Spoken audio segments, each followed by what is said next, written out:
Students, this lesson consists of 5 marks to big questions.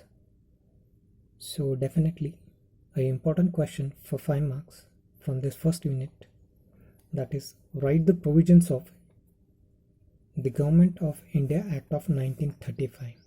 So let's see what are the different provisions of this Government of India Act of 1935, which contain 321 articles and 10 schedules.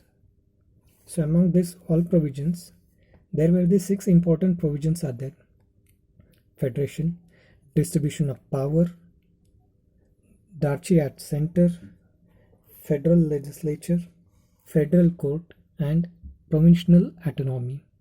So in that first point, that is a federation. Federation is nothing but just as like a union. So Federation of India was introduced in 1935. It consisted of provinces of British India and princely states as units. Here I told already that whole India was divided into the two parts. One is provinces of British India and another is princely states. So these all the states were merged or made united, so it is known as a federation. This is the first provision. Second provision, that is a distribution of power. So this distribution of power was divided into the two parts. One is central and second one is provincial. Provincial is nothing but state government. Means all the powers, all the subjects were divided into the central legislature and state legislature, and these all the subjects were categorized into the 3 lists: federal list, provincial list, and concurrent list. So federal list, which consists of 59 subjects, those are very important in the manners of central government, like external affairs, currency, and defense. On these all 59 subjects, only the federal government, central government, can make the laws. Second, provincial list, or which is known as like a state list, which consists of total 54 subjects like police and education, over which provincial legislature had the jurisdiction. Means only state government can form the laws on the police and education subject. And third list is concurrent list, which consists of 36 subjects like marriage and divorce, criminal laws, civil procedure,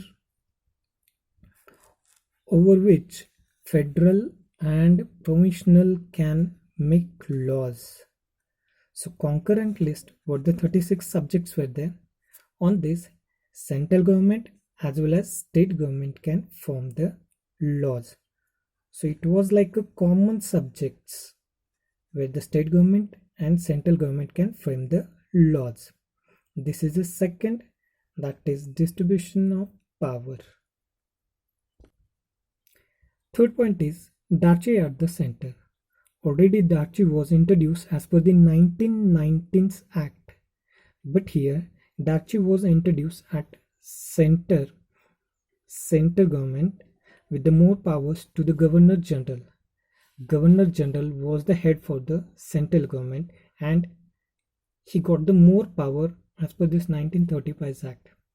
Governor General can make the decisions, he can frame the laws on the subjects like defense, external affairs with the help of councillors.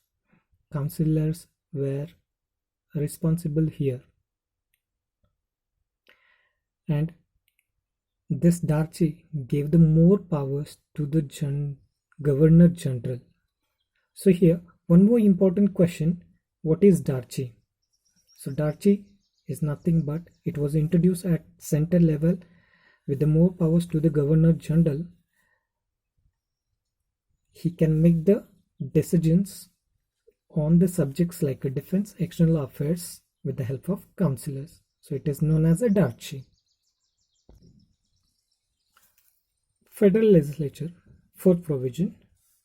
Students, last year you studied about the unicameral and bicameral legislature.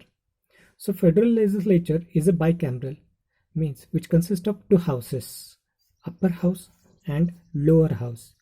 So here Council of State was the upper house, which had a total 260 members, but out of these 260 members, 60% of members were elected from the British India area, whereas remaining 40% were nominated by the princely states. Means here the more powers were given to the central government itself, not to the state. State government had a bit importance. So this is a Council of States upper house. Second house, that is a Federal Assembly lower house, which consists of 375 members. Out of that, 250 were elected by the Legislative Assembly, whereas 125 were nominated by the rulers of princely states. This Federal Assembly was known as the lower house. In India, there were the very few provinces which had a bicameral legislature. Among them, Bengal, Bombay, Bihar and Madras had the bicameral legislature. Remaining others or rest of others had a just unicameral legislature. So the federal legislature also important provision of the 1935's Federal Code is the fifth provision of this 1935 Act. Federal Code, which was established in 1937 at Delhi, it includes one Chief Justice and 6 additional judges. This Federal Court used to take decisions on the center and state disputes, which were originate cases, and appellate jurisdiction over the decision of High Court. Whatever disputes are there among the center and state, and sometimes some decisions given in the High Court, so that cases you can take to the Federal Court. So that provision was made here in this Federal Court. This Federal Court is nothing but the Supreme Court at present. This Federal Court was named as a Supreme Court in the year of 1950.